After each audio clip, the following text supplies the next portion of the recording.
Welcome back to Wake Up Sierra Leone on AYV Television. Don't forget to send your comments and questions to the AYV Sierra Leone Facebook page where we're streaming live. We'll make time for your thoughts in the program. Right, in our first segment this morning, Sierra Leone has been ranked 75 in the just released 2021 Reporters Without Borders World Press Freedom Report Index. The country's moved 10 places up from 85 in 2020. Sierra Leone is now ranked ahead of other West African countries like Gambia, Liberia, and Nigeria. According to Reporters Without Borders, Sierra Leone's media, pluralist and independent, and community radio stations, which reach a significant part of the population, broadcast without restriction. This year's World Press Freedom Day theme is Journalism Under Digital Siege. Spotlights the multiple ways in which journalism is endangered by surveillance and digitally mediated attacks on journalists, and the consequences of all this on public trust in digital communications. So to look at the significance of the day and where we've come from as a nation, we have with us the Deputy Minister of Information and Communications, Solomon Jamiru. Good morning and welcome to the show, Solomon. Good morning, Samuel. Good morning. All right, we're also expected to be joined in the studio by the President of the Sierra Leone Association of Journalists, Ahmed Sahid Nasrallah, and the Executive Secretary from the Independent Media Commission to go on with the conversation. But Solomon, first off, let's take a look at the good thing you're within the sector. I mean, you supervise the sector. Let's look at how the sector has been in the last 4 years in terms of holding the principles that guide its practice. How has it been? I think that the media sector is evolving. And in the last 4 years, we've had phenomenal developments. One of which is, and instructively so, the repeal of the seditious and criminal libel provisions in the Public Order Act.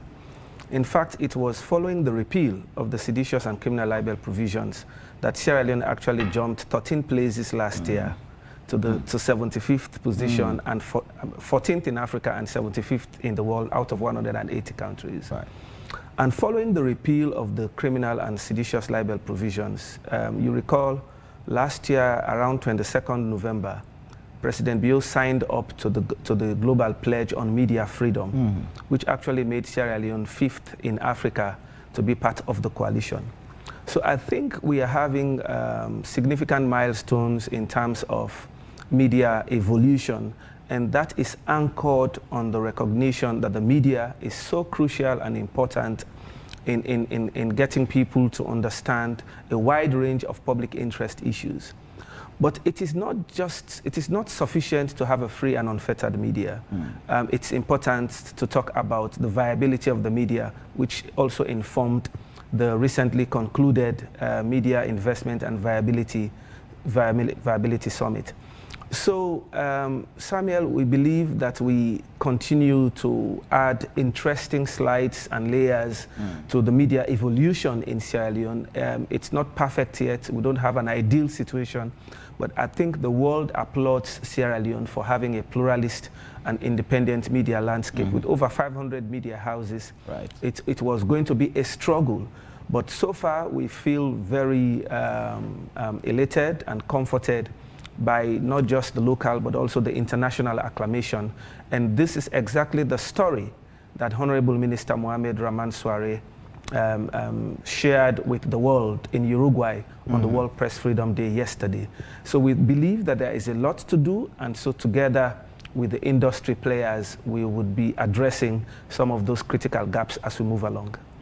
So let's get to talk about freedom itself. I mean, in the context of us journalists practicing our trade without intimidation or any form of harassment in the last 4 years. We know almost all of you, the current members of the government, are on record for saying, oh, there are no journalists behind bars for practicing their trade. But of recent, we've seen where the police is becoming the biggest threat to the work of media practitioners across the country. We've seen where they've gone arbitrarily arresting people for practicing their trade. They will tell you, oh, they made on the orders of highly placed politicians, depending on the community or the environment the journalists operate. How has that panned out in the sense that you, the supervisory ministry, having these complaints coming in from journalists across the country? First, I wouldn't wish to go into the substance of the complaints because I may not be competent to speak to them.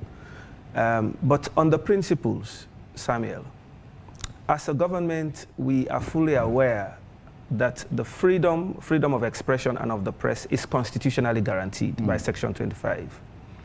And so we always say to people, the same state that gives you rights, freedoms, and liberties with one hand can curtail those rights, freedoms, and liberties with the other hand under limited circumstances. So in the case of freedom of the press, and this government remains committed to ensuring that space doesn't shrink at all, the Constitution guarantees the freedom. But the same Constitution, the proviso to Section 25, will tell you that there are certain limited circumstances under which those freedoms could be curtailed in the interest of defense, in the interest of public order, public morality, public safety, public health. Also, for the purposes of safeguarding rights, freedoms, and reputations of others. Also to prevent the unauthorized disclosure of confidential information. Or, for example, regulating telephony, telegraph, telecommunications, posts, etc. So, in having a discourse about press freedom, we have to bear in mind that the freedom of expression and of the press stipulated in the Constitution is never absolute. And so we ask people that it is, people have to understand it's government's primordial responsibility to safeguard the space, but not to the extent that it is detrimental to the rights and freedoms of others. So that balancing act has to be struck in the circumstances.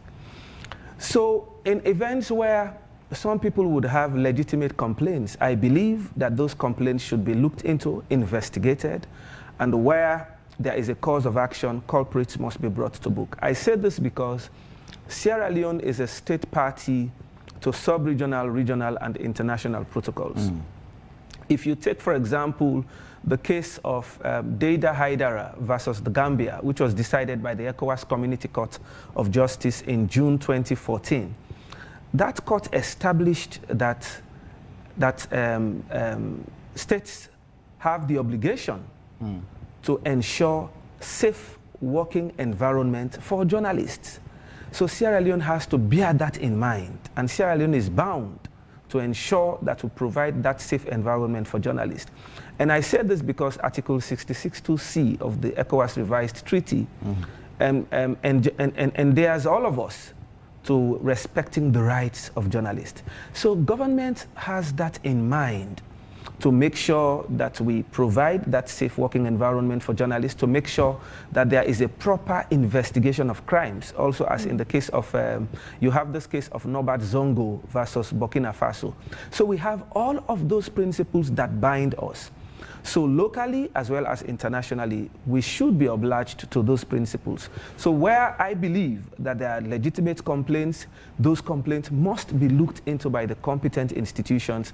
And if they warrant recourse to judicial proceedings, then I think that all of us should be subject to the law. But this is I would say, a habitual behavior. I mean, when you look at the reports, human rights reports coming out every year, you see that it always states arbitrary arrests or unlawful detention. And this is something that is common, not just for journalists, but for, you know, most recently, guests who appear on shows. They come, they're invited, and then the police then arrest them without following the due process. Despite the states having the right to curtail the right to freedom of expression, etc., there is due process that should be followed. So this is the issue. And if it's something that is habitual and you're saying these are things that are going to be looked into or complaints should be investigated, then when do we see the results of those investigations? I wouldn't speak for, let's say, for example, the police. There's a ministry for that entirely, and there's an institution for the police. And I think they should also not be beyond accountability. I believe, and as a government, every institution should be held accountable. The policing thing all over the world is a very delicate, very crucial, and sometimes a bit problematic. And we see even in countries that we think should be way advanced and way developed in terms of policing, we see how they struggle with it. That is not to suggest that if we are having such reprehensible conduct in Sierra Leone, they should be compromised. No. We believe that everything should be held to account, and there should be no sacred cows. So if there are reports suggesting that some of these arbitrary arrests and detentions, or sometimes excessive force being used, I think there has to be, this calls for some holistic, some comprehensive investigation and perhaps a case for reform. Practicing as a lawyer, I have been one person who had been canvassing for a review of the principle of not paying compensation when there is arbitrary arrest or detention, or you prosecute somebody in court and it ends out that the prosecution was frivolous. We don't have a situation in Sierra Leone where the police would be held into account or even compensation ordered. Perhaps if we get to that point and there is, we get into some kind of reform with that, perhaps that could also add a significant layer of responsibility. But I would say that if there is any legitimate case of an arbitrary arrest, detention, I think those are issues that should be looked into, and I don't believe that government is shying away from it. But I think this warrants some kind of a comprehensive discussion, investigation, and a call for reform, and I think even in the police sector. I think another issue with this problem is that when it happens, take for instance what happened at AYV a week ago or so, you see the media coming out to speak on a certain issue, but on the other side of the coin, it's complete silence. Nobody gives an explanation for why this has happened or what is the reason someone has been detained. So it also goes back to communication and, open-ended communication. In the instance I'm speaking about, AYV was quick to put out a statement because we were waiting for an official communication from the Sierra Leone police, but devoid of that, we put out a statement to say one of our guests was arrested and we're hoping that the police would come out and explain why this has happened. But the police should also bear in mind that they're putting us in a very sticky situation, in the sense that when we then invite guests to come into the studio to speak on issues, they would be afraid to do so. So as I said, I don't want to hold brief for the police, but it's something I believe we would continue to lend our perspective to, because it's one government, it's one institution. I am not a member of the police, but the police is a state institution, and as Deputy Minister of Information and Communications, in a way I'm obliged to speak to this issue. So I believe that as the world is applauding Sierra Leone in terms of press freedom, we don't want a situation where you're also having something that is denting the silver lining. So I believe holistically we're supposed to be looking at it. The communications guys at the Sierra Leone police are my own friends. Perhaps this is something I would take up bilaterally to see how would augment, the communications architecture around our institutions. I am also privy to certain occasions when the police would have come out. They have taken some administrative decisions. I recall the incident at Cambia, for example.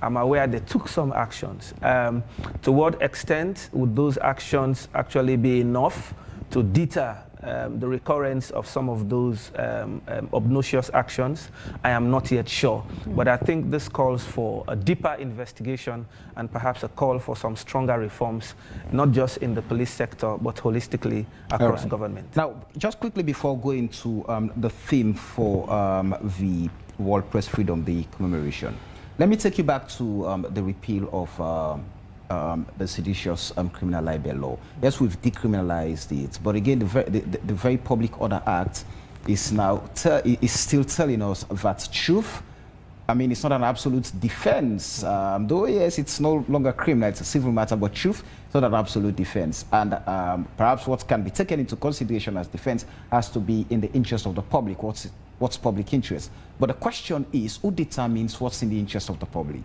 And that's something we continue to struggle with as journalists. Because if a matter goes to court now, the magistrate or the judge has to decide what's in the interest of the public. And at the end of the day, it still goes back to say, I mean, it can be influenced. So is there a reconsideration for it to, I mean, for that particular law holistically to be looked at and see what's best for the environment and the practice? I agree with you that it's quite a delicate path to discuss and tread. What is in the public interest? The litmus test is objective. It's never subjective. So, for example, the journalist would not say, I did this in the public interest. That public interest has to be determined from an objective lens. And as you said, that objective lens is determined by the tribunal.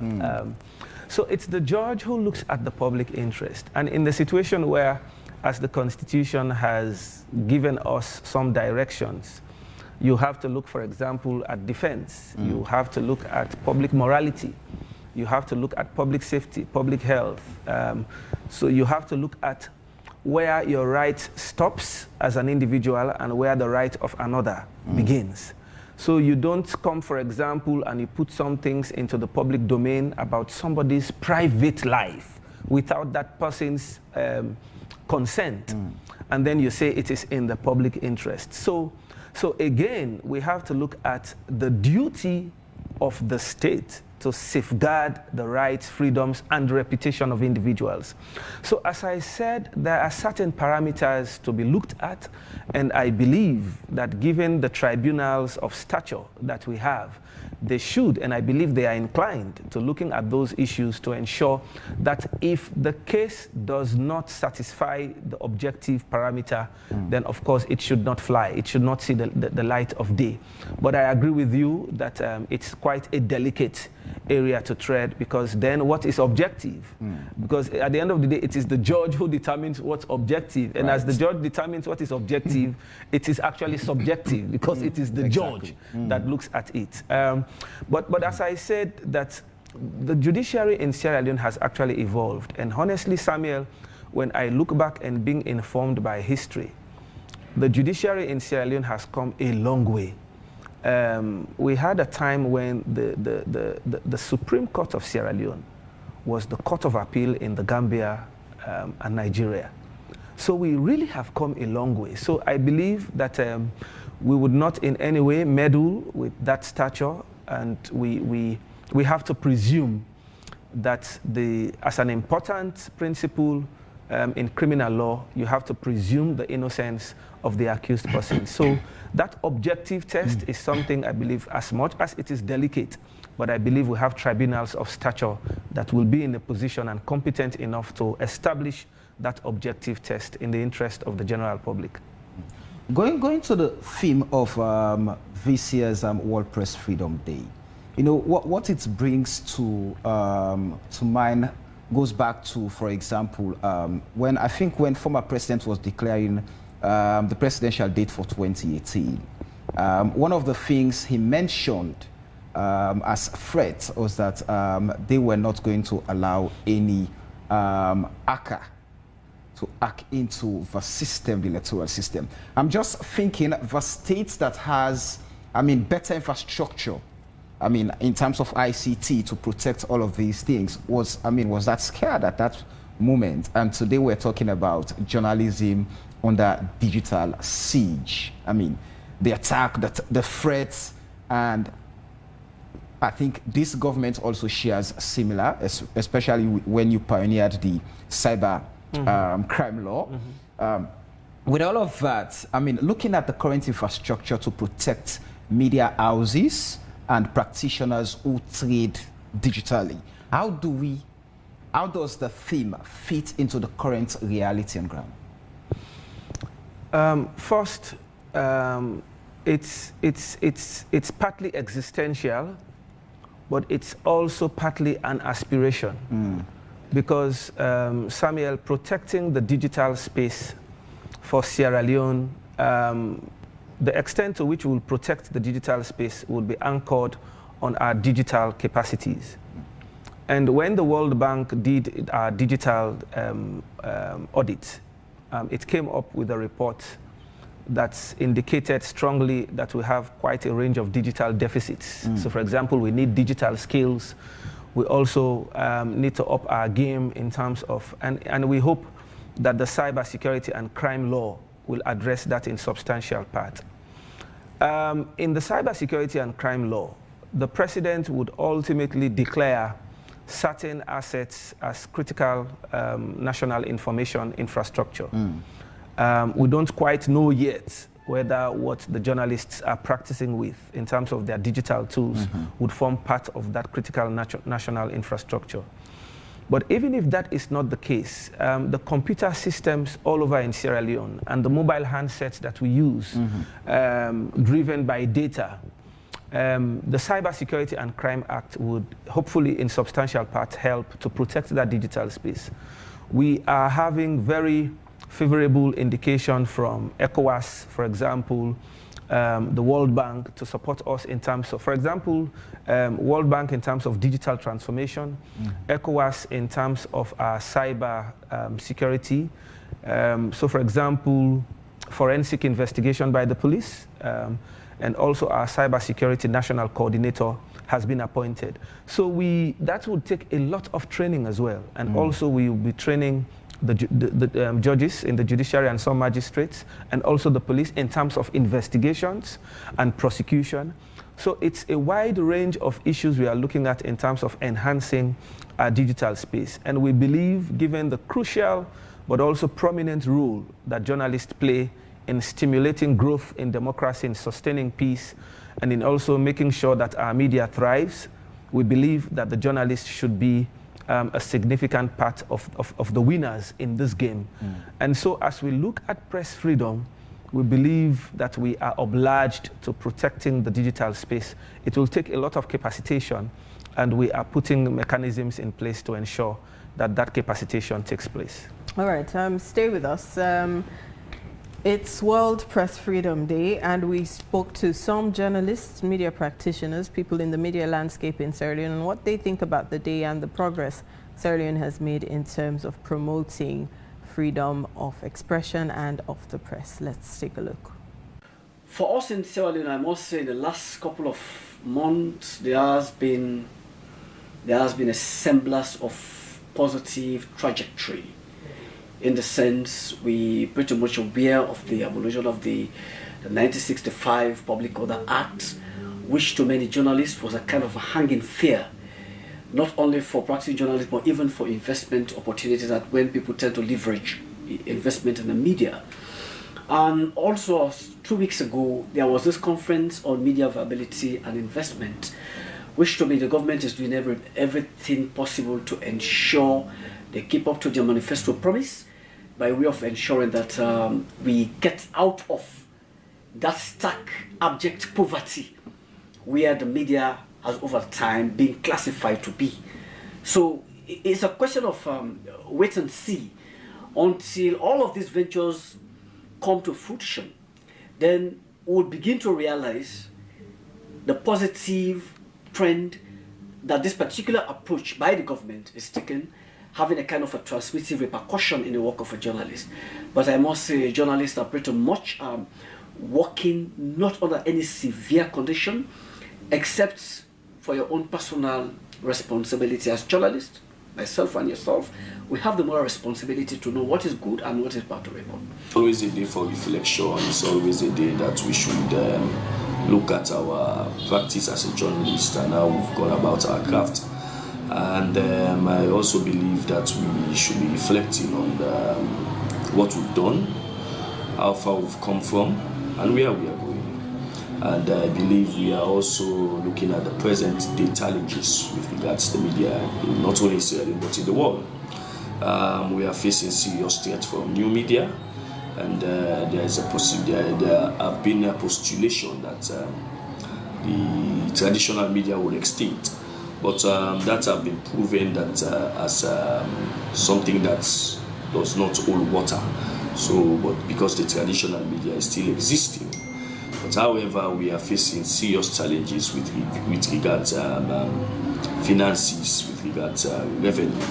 So I think that is huge. But in Sierra Leone, I want to commend ourselves because we've anti-democratic and anti-free speech law in Sierra Leone. So I think we should commend ourselves, and we should use this as a way of thanking the government, particularly the president, because he believed in it, owing from the fact that he is coming from being the most lampooned presidential candidate to somebody who has finally given the media freedom by removing Part 5 of the 1965 Public Order Act. Freedom Day is a very important day for us as journalists and for the public as a whole.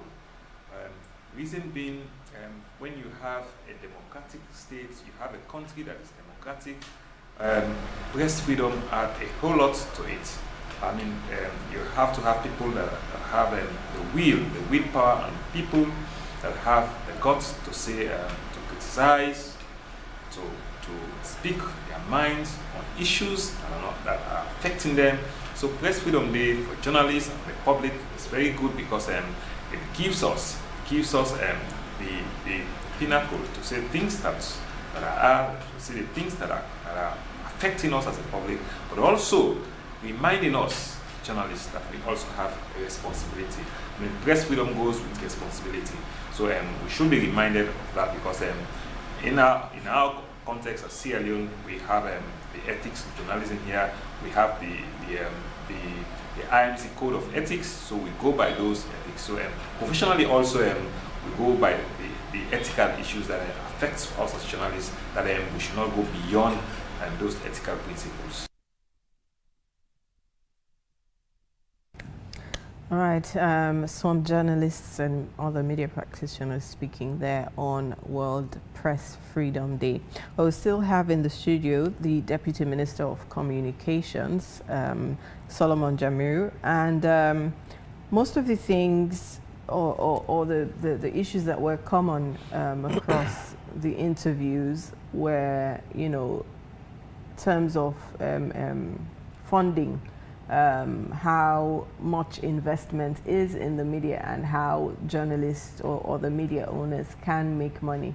And it brings us back to the Media Investment Conference and the idea that the media is viable and it could be used in a good way to raise money, and journalists can make money from their trade. So as we talk about that, the question I want to ask is, how do we move on now from the conference, and what's going on now in terms of the groundwork to make sure those plans come to fruition? So first, let me, on behalf of the Ministry and Government, commend the sector for successfully hosting the Media Summit. So what we are looking forward to now as next steps, we are waiting for the report, the roadmap. As you know, at the conclusion of the summit, we had the plenary discussions were generated and recommendations were made. So those recommendations now would have to crystallize into some kind of a report, a pathway for the investment summit. The investment summit, at the investment summit itself, we did not bring investors or potential investors. It was just a platform for us to discuss, to conduct this autopsy on the media in Sierra Leone, look at the potentials, look at the things that are critical impediments, see if we have an opportunity to learn best practices from other countries, government-led initiatives, sector-led initiatives, and see what policy imperatives there would be for government, and also the responsibilities of the media to make sure we work together to look at a viable media for Sierra Leone. So once we have this pathway, Antonia, that pathway will now inform the interventions. When I was doing the wrap-up at the media conference, I proposed for the favorable consideration of the body that we could do some kind of a media fair at the end of the day, where now media houses would have opportunity, for example, to come and pitch their potentials, and then we'll bring the investors proper. Now, that is quite apart from what government will do as policy interventions. An interesting phrase or statement in the report is that the media in Sierra Leone survives, thankfully, through advertising, and government is one of the biggest advertisers. But government is slow to pay, so perhaps that is also one of the issues we should look at, and how things like this can be improved going into the future. Yes. So, and I still recall the president was there when that statement was made. I think that's an indictment. It's a discomfiting indictment, and I hope that government will find a way to absolve itself of that indictment as soon as we can. But talking about advertisement, over and beyond that, the summit proposed some kind of fair and equitable advertisement rules, not to the extent that it favors some, but create an opportunity where advertisement would be fair for the media houses. And I think we could look at the issue about payment for advert as just one component, but over and beyond that, we have to look at the entire advertisement landscape. Some presentation was made in that regard and discussions generated. So we hope that that would also be one of the key components in the pathway to viability. All right, well, thank you so much. Stay with us. It's 9:15. We're taking a quick break on Wake Up Sierra Leone, and we'll be back.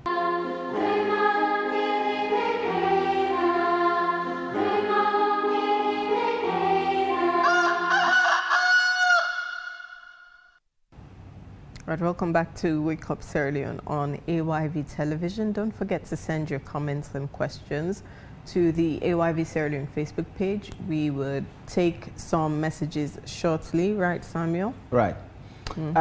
Solomon, let me ask this question. Antonia just asked about some of the things that were discussed in the conference, the Viability Media Conference. But I want to look at, as we discuss freedom of the press, in what context are we really looking at when we talk about freedom of the press? I'm asking this question because if you take a look at the way the media operates, you realize that the corporate sector is gradually taking a hold of the media, simply because the media is poor. Politics, again, is creeping very fast into the operations of the media. Now, you have some media houses who that are perceived to be owned or financed by politicians and business houses. So, and you go again to advertisements. The government is being accused of giving ads to media houses that, that are situated comfortably in promoting the entity.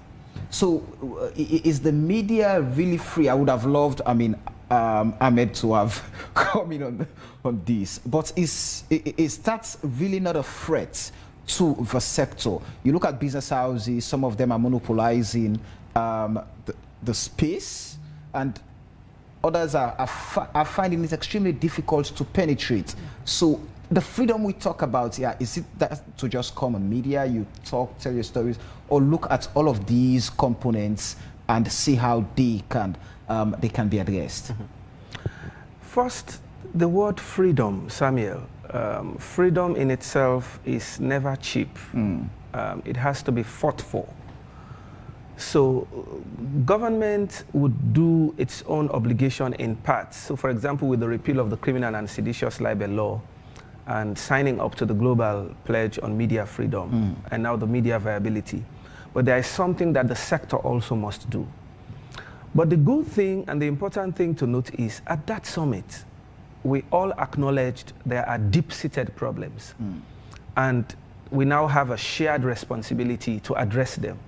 So what is the enormous task now is that consensus building. You could look at some newspapers, for example, or some media houses and say, okay, these ones might be owned by politicians, or even if they are not owned by politicians, their views, their perspectives are skewed in a way to favor a certain section in the country. That is not unique to Sierra Leone. This is something that defines media landscape all over the world. And Samuel, you know, when it's time for the Democrats and the Republican clash, you hear people say CNN is skewed towards a certain, I won't name names, Fox News is skewed towards a certain, and even in Kenya, the guy who shared us the Kenyan experience, in fact, he gave us the number of media houses owned by politicians, and he was telling us the disadvantage that engenders. So some of those things you can't really stop. But I believe that even when you have some vestiges of political interest in the media, the stature that the sector would have would diffuse some of those intrinsic political vestiges that you would have, interest that you would have. And I think that is the point that the media in Sierra Leone has to evolve towards. And with this kind of consensus, and as I listened to the footages there, some of your colleagues who were commenting, I think first there is goodwill, there seems to be an evolution of good faith, and I think we will not address all of those gaps, but I think the media in Sierra Leone is getting to a point where even if you have intrinsic disadvantages and some of these things that may have the potential to dent our media credibility, I think there will be the exceptions rather than the rule. I think that's the point we're actually getting into. At some point, we did not have AYV. You had SLBS until it became SLBC. But with the entrance of AYV, we see how this stimulated the media landscape and how it became an encouragement to others to step up. So I think we have, for a very long time, been in a situation where we have been condemning and castigating instead of taking responsibility and play our own role to stimulate media growth. I think that is the point that we are getting to, and that responsibility is actually shared. All right. Let's run through a few messages quickly on Facebook. Ronald Georgeton is saying, exposing corrupt government officials, public civil servants and members of the public on social media should not be seen as an offense by government, but must be encouraged also. Journalists must not be threatened by law enforcement in carrying out their work, as many journalists have assaulted journalists from AYV in other parts of the country. Swissman is saying, as a senior lawyer working in the current government, did you think, there is freedom of speech and the press in the country? It was in your presence, a teacher advocating was arrested at the premises of AYV. Okay. Suma Abdullah is saying, Tuesday's World Press Freedom, the attacks on journalists are attacks on freedom of expression. Amid ongoing crises, including COVID-19, we need facts more than ever. UNESCO supports press freedom around the world. All right, and just two more messages I'll take because of time. Dana Kabo is saying, most criminal armed robbery activities across the country has been organized by security forces. Okay, that's not what we're discussing, but that was part of our news summary. Now, media houses and other institutions have been politicized by those in authority.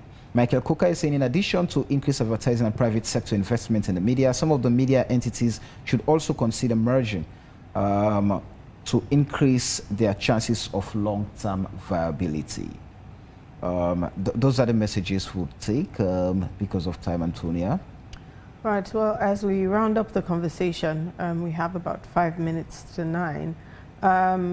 How do we then enhance press freedom in Sierra Leone? I mean, we've spoken about a few issues that are affecting the freedom of the press in the country. But what can the government do to enhance this right? First, recognizing and promoting the constitutional guarantees of freedom of expression and the press in Section 25, the independence of the judiciary. It also means that civil society and the media should be proactive and also responsible, as we heard from one of your friends. It is important, as they have said, and we all celebrate President Bio commended and actually declared as champion for press freedom. But we believe that as citizens, we all have a responsibility to strike this balance between expressing our views and also respecting and safeguarding the interests and the reputation of others. So I think if we get the Balancing Right Act, we should be able to actually protect and promote press freedom. Somebody was also talking about mergers, we did not have time to go into that. But the media houses, in terms of media viability, whether you are a sole proprietor or you are in a partnership, it is how you structure your business model that would determine your viability. Some might want to look at themselves and say, okay, let's get into some structured partnership. You could even be a sole proprietor, but a potential investor should be able to sit with you in a room and leave that room feeling very comforted that you have the kind of business model that thrills him. So it's how you structure a business model. So that's why I said the responsibility is shared. Government can do its own policy imperatives, for example, by tax waivers and all of that, and making sure that equipment that media people bring in, they have the necessary tax incentives for that. We can look at the advertisement landscape and make sure they are as fair and equitable as possible. But the media sector itself has a huge role to play. So once we build that consensus, we should be able to address the deficits in the media sector. But I believe early days yet, and I'm sure that in the coming days, weeks, months, we should be able to get together again and see what lessons we have learned and how prepared we are to make sure that we address those deficits moving forward. And government stands ready and always in solidarity with the media in Sierra Leone. Sierra Leone struggles, as a nation, we struggle digitally. If we're to go with other countries, meeting even the deadlines, that has been declared over and over again, we've not met that, as a nation. But also critical has to do with, because of few of the media houses operate online, and there is this need, some of the platforms being used are monetized in other countries. What is the problem now for us as a nation to get some of these platforms, recognizing Sierra Leone as a market and monetizing it so that the media houses can also make something out of those platforms? That's a good question, Samuel.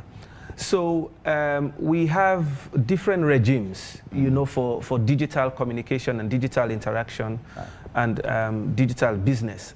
So the digital ecosystem itself is shared. Some would sit under telecoms, and we have the National Telecommunications Commission as regulator. Some would sit under media, and you have the Independent Media Commission as regulator. Some would sit under digital financing, and you have the Bank of Sierra Leone as regulator for that. So I think it's a matter of the different players now coming under one roof, discussing our different responsibilities, but with one single agenda to make sure that we reform the legislations, reform the policies, the regulatory instruments to enhance digital financing, digital communications. And I'm sure once we are able to do that, we should be able to leverage the opportunities for Sierra Leone. I think most countries are way advanced in terms of legitimizing those platforms. Now with the enactment of the cybersecurity and crime law, I think we should now be in a position to be looking at those platforms, the prospects, the opportunities they present, but also the need to reform those legislations and policies. And I think it's about time we had that very important discussion. All right. Thank you very much. Thank you so much for talking to us this morning. He is the Deputy Information and Communications Minister, Solomon Jemmy.